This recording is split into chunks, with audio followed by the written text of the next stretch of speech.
Imagine for a moment that we pause the noise of fitness culture, silence the extreme promises, and step into something much quieter and more human. Imagine simply walking. Not power walking for performance, not chasing step counts for validation, not punishing the body for what it has eaten, but walking for 15 minutes. A small slice of time, short enough to feel insignificant, yet long enough for the body to notice. When we ask what happens to body fat during those 15 minutes, we are really asking a deeper question. How does the human body respond to gentle, consistent movement? And what does that response reveal about how we were designed to survive, adapt, and heal? When we think about movement, we often imagine effort, strain, and the visible signs of exertion. But the body interprets movement very differently. It does not measure intent or intensity in emotional terms. It listens for signals. A 15-minute walk is one of the clearest and least threatening signals the body can receive.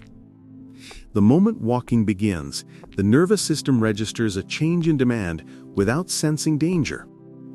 This distinction is critical because the body is always balancing two priorities: survival and efficiency. When movement feels safe, the body is far more willing to release stored energy rather than protect it. Walking creates a gentle increase in energy requirement. Muscles begin contracting rhythmically, joints move through familiar patterns, and breathing deepens slightly. This does not trigger an emergency response. Stress hormones remain controlled, and heart rate rises just enough to support circulation. From a biological perspective, this is the ideal condition for metabolic cooperation. The body recognizes that energy is needed, but it also senses that it has time to supply that energy efficiently. Fat tissue responds to hormonal context more than mechanical effort. During a calm walk, insulin levels tend to stay low, especially if the walk is not immediately following a heavy meal. Low insulin is a permission signal. It allows fat cells to open and release stored fatty acids into the bloodstream. At the same time, mild increases in hormones like epinephrine communicate that fuel should be mobilized, not stored. The result is a metabolic environment that favors access to fat rather than defense of it. This is where the concept of walking as a signal becomes more important than walking as a calorie-burning tool. The body does not count calories in isolation. It integrates information from the nervous system, endocrine system, and muscular system simultaneously.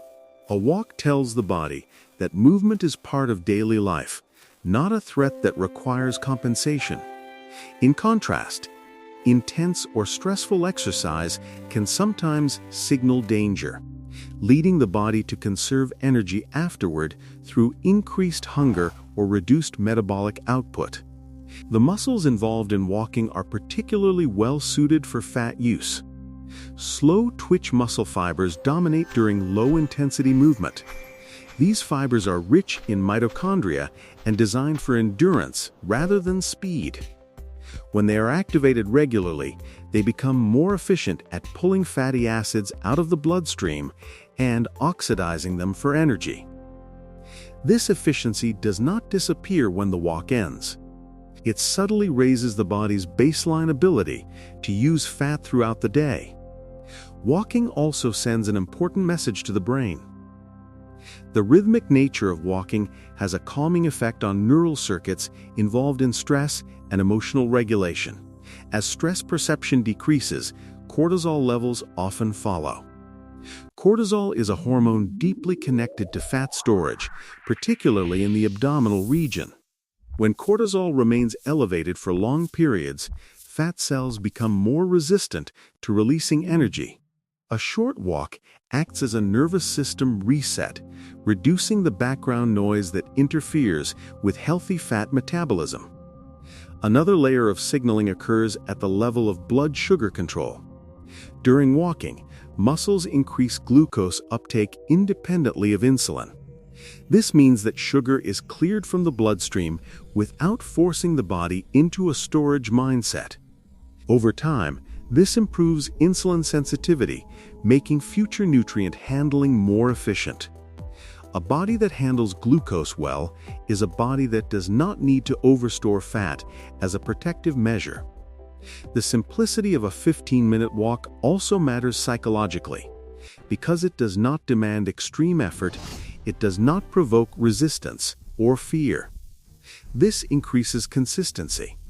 From a biological standpoint, consistency is more powerful than intensity. Repeated signals shape long-term adaptation. Each walk reinforces the message that movement is safe, expected, and manageable. Fat metabolism adjusts accordingly, becoming more responsive and less reactive. Walking aligns with how the human body evolved to move. For most of human history, daily walking was unavoidable. The body learned to rely on fat as a steady fuel source for these movements. When we walk today, we reactivate that ancient metabolic dialogue. The body remembers how to respond, not because of memory in a cognitive sense, but because of deeply embedded biological patterns. In this way, walking is not passive, it is communicative. It tells the body that energy can flow, that storage is not urgently needed, and that movement does not require alarm. Over time, these messages accumulate, reshaping how fat is stored and released, not through force, but through trust and repetition. When the body begins to walk, it enters a metabolic space that is often overlooked because it lacks drama. There is no burning sensation, no breathless struggle, no visible sign of effort that convinces the mind something important is happening. Yet beneath the surface, the chemistry of energy use shifts in a very specific direction. Low-intensity movement like walking changes how the body selects fuel, and this selection process is governed less by motivation and more by oxygen availability and metabolic efficiency. Fat is a dense, slow-burning fuel. It contains more energy per gram than carbohydrates, but accessing that energy requires a steady supply of oxygen. During walking, the demand for energy rises modestly, and oxygen delivery easily keeps pace. Breathing deepens slightly, circulation improves, and muscles receive ample oxygen without urgency. In this environment, the body naturally leans toward fat oxidation because it is the most economical choice. There is no need to rely heavily on rapid glucose breakdown when time and oxygen are available. Inside fat cells, stored triglycerides begin to loosen their grip. Hormones respond to the gentle demand created by walking. Insulin, which suppresses fat release, remains relatively low, while mild elevations in catecholamines encourage fat mobilization. This hormonal balance activates lipolysis, breaking stored fat into free fatty acids that enter the bloodstream. These fatty acids are then transported to working muscles, where they become part of the energy supply rather than remaining locked away. Within muscle cells, mitochondria play a central role. These structures are uniquely suited to oxidize fat when conditions are calm and oxygen-rich. Walking primarily engages slow-twitch muscle fibers, which contain a high density of mitochondria. These fibers are built for endurance and sustained activity, not speed or power. As they contract rhythmically, they pull fatty acids from the blood and feed them into mitochondrial pathways that generate energy steadily and efficiently. This process challenges a common misunderstanding about fat loss. Many people assume that harder exercise automatically means more fat burned. While intense activity burns more total calories in the moment, it often relies more heavily on carbohydrates due to limited oxygen availability and rapid energy demand. Walking, by contrast, burns fewer calories overall, but a higher proportion of those calories come from fat. This distinction matters because metabolic training is not only about how much energy is burned, but about teaching the body which fuel to prefer. Repeated exposure to fat-dominant fuel use creates adaptation. The enzymes involved in fat transport and oxidation become more active. Mitochondria increase in number and efficiency. Muscle cells become better at using fat not just during walking, but at rest and during other low to moderate activities. Over time, this improves metabolic flexibility, the ability to shift smoothly between carbohydrates and fat depending on demand. Fat oxidation during walking is also influenced by blood flow dynamics. Gentle movement increases circulation without constricting blood vessels. This allows fatty acids to move freely from fat tissue to muscles. In contrast, high stress states can reduce peripheral circulation, limiting fat delivery even if fat release is hormonally stimulated. Walking maintains an open, cooperative vascular environment where fat transport is unimpeded. There is also an efficiency advantage in how walking interacts with glycogen stores. Because walking does not rapidly deplete muscle glycogen, the body does not feel pressured to replenish carbohydrates aggressively afterward. This reduces compensatory hunger and the likelihood of excess calorie intake. Fat metabolism remains stable rather than being disrupted by cycles of depletion and overcompensation. The pace of walking matters less than its consistency. Even a comfortable, conversational pace keeps the body within a metabolic zone where fat oxidation is favored.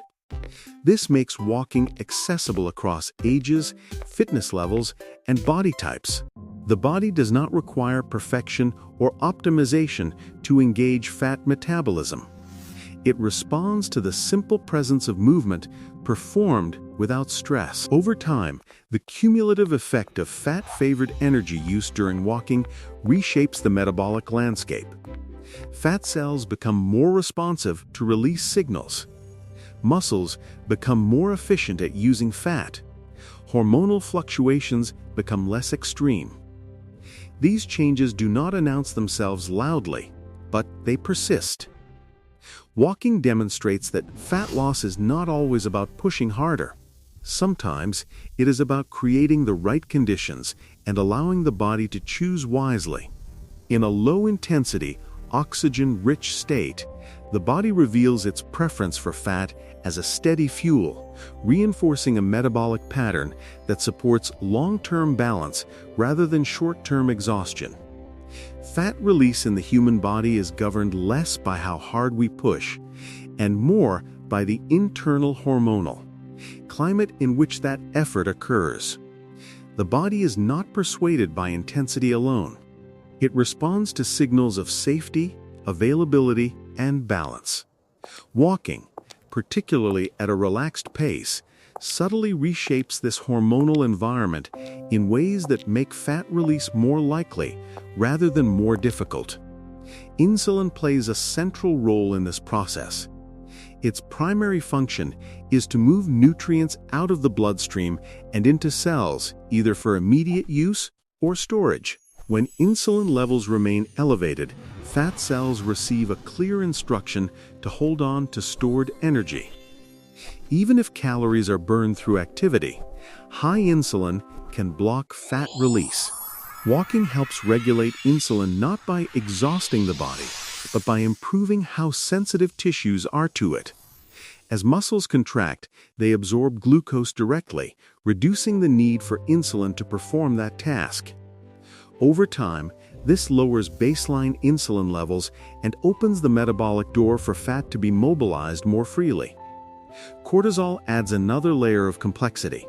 This hormone is essential for survival, but when it remains chronically elevated due to psychological stress, poor sleep, or excessive training, it creates a state of metabolic defense. The body begins to store fat more aggressively, particularly around the abdomen, where fat tissue is more responsive to cortisol signaling. Gentle walking sends the opposite message. It communicates calm movement rather than threat. The nervous system shifts away from vigilance, allowing cortisol levels to settle instead of spike. This shift is subtle, but powerful. When cortisol decreases, fat cells become less resistant to lipolytic signals. The body no longer feels the need to conserve energy at all costs. Instead, it becomes willing to release stored fuel in response to mild energy demand. This is why walking often feels refreshing rather than draining. It restores hormonal rhythm instead of disrupting it.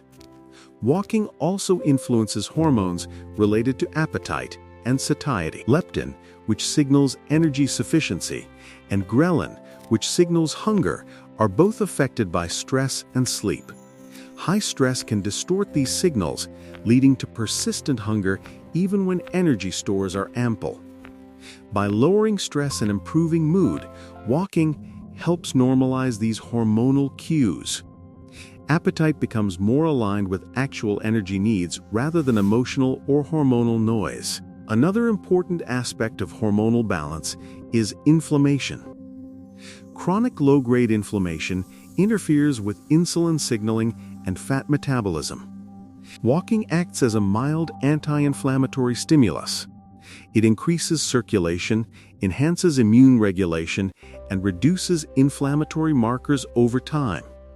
This creates a metabolic environment in which hormones can function as intended rather than being overridden by constant inflammatory stress. The endocrine system does not operate in isolation. It is deeply connected to the nervous system. Walking engages parasympathetic activity, often referred to as the rest and digest state. In this state, digestion improves, nutrient partitioning becomes more efficient, and fat metabolism operates without resistance. The body is no longer bracing for impact or preparing for danger. It is simply responding to demand. This hormonal harmony explains why extreme effort does not always lead to fat loss. Intense training layered on top of an already stressed life can amplify cortisol and disrupt insulin balance. The body interprets this as a period of scarcity or threat and responds by conserving fat. Walking avoids this trap. It fits within the body's tolerance, reinforcing balance rather than pushing beyond it. Fat release, then, becomes less about forcing change and more about removing barriers. Walking removes hormonal obstacles by calming the nervous system, improving insulin sensitivity, and reducing stress-driven fat storage. When hormones align, fat loss emerges naturally as a consequence of metabolic cooperation rather than conflict. The body learns through repetition, not through single events, and this principle applies deeply to how fat is used as a fuel source. A short walk, repeated day after day, does not simply burn energy in isolated moments. It trains the metabolic system to behave differently over time. Each 15-minute walk reinforces a pattern of low-stress energy demand that gradually reshapes how muscles, mitochondria, and hormones interact with stored fat. At the muscular level, repeated walking strengthens the role of slow-twitch muscle fibers. These fibers are designed for endurance and efficiency, relying heavily on fat oxidation when oxygen is readily available. With consistent activation, they increase their mitochondrial content and enzymatic capacity to process fatty acids. This adaptation means that the muscles become more comfortable using fat not only during walking, but also during everyday activities and even at rest. Mitochondria respond particularly well to this type of repeated, low-intensity stimulus. Rather than being overwhelmed, they are gently challenged. Over time, they increase in number and function, improving the body's overall capacity to convert fat into usable energy. This mitochondrial improvement is one of the most durable adaptations the body can make. It supports long-term metabolic health and reduces reliance on rapid carbohydrate burning. Walking also trains metabolic flexibility, the ability to switch between fuels depending on availability and demand. In metabolically rigid states, the body struggles to access fat efficiently and becomes overly dependent on glucose. Regular walking restores this flexibility by repeatedly placing the body in a fat-favoring metabolic environment. The body relearns how to tap into fat stores without stress or urgency. Hormonal adaptation accompanies these structural changes. Insulin sensitivity improves with consistent walking, allowing nutrients to be directed toward muscles rather than fat cells. Baseline insulin levels tend to decrease, which reduces the chronic signal for fat storage. Stress hormones become more regulated, preventing the metabolic shutdown that often accompanies excessive training or psychological overload. Another subtle but important adaptation involves appetite regulation. When fat oxidation becomes more efficient, the body experiences more stable energy availability. Blood sugar fluctuations decrease, and hunger signals become clearer and less erratic. This reduces the tendency to overeat as a compensatory response to metabolic stress. Eating becomes guided more by physiological need than by reactive cravings. Consistency also influences how the nervous system interprets movement. When walking becomes a routine rather than an exception, the nervous system stops associating movement with threat. This reduces anticipatory stress responses and allows metabolic processes to operate without interference. The body no longer prepares for recovery by conserving energy aggressively after activity. Over time, these repeated short walks accumulate into a powerful training effect. The body becomes efficient, adaptable, and calm in its energy use. Fat is no longer treated as an emergency reserve, but as a reliable fuel source that can be accessed when needed. This shift does not require exhaustion or intensity. It emerges quietly from repetition, teaching the body that steady movement is part of life and that fat metabolism can function smoothly within it. Fat change in the human body is deeply tied to the state of the nervous system. Long before calories are counted or workouts are planned, the brain decides whether the body is in a state of safety or threat. This decision shapes hormonal output, energy usage, and fat storage patterns. Walking, especially when done consistently and without pressure, plays a powerful role in shifting this internal state toward calm and stability. When the nervous system perceives constant stress, whether physical or psychological, it prioritizes survival. In this mode, energy conservation becomes a protective strategy. Fat is held tightly, metabolism slows, and hormonal signals favor storage. Many people unknowingly live in this state due to chronic stress, lack of sleep, and extreme exercise routines layered on top of demanding lives. Fat loss becomes difficult not because of laziness or lack of discipline, but because the body is defending itself. A short walk interrupts this cycle. The rhythmic motion, steady breathing, and absence of urgency signal safety to the brain. Parasympathetic nervous system activity increases, allowing the body to exit high alert mode.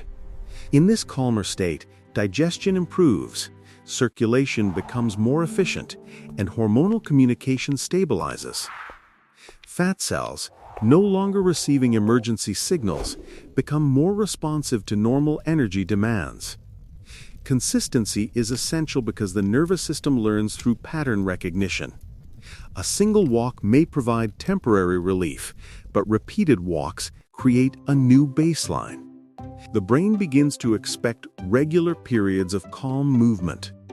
Stress responses become less exaggerated and recovery improves. Over time, the body stops overreacting to minor stressors by storing fat as a precaution. This stability has a direct effect on inflammation. Chronic stress elevates inflammatory markers, which interfere with insulin signaling and fat metabolism. Walking gently reduces inflammation by improving blood flow and immune regulation. As inflammation decreases, metabolic processes become smoother and less resistant. Fat loss becomes a downstream effect of restored internal order rather than a forced outcome. Another often overlooked factor is energy compensation. High-intensity exercise can sometimes increase hunger disproportionately, leading to overeating that offsets fat loss. Walking avoids this by working within the body's tolerance. Energy expenditure rises without triggering strong compensatory drives.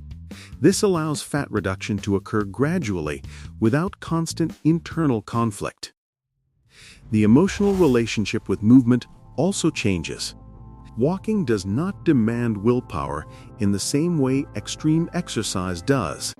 It invites rather than commands. This lowers psychological resistance and increases adherence. When movement feels supportive instead of punishing, it becomes sustainable. Sustainability is the foundation of real physiological change.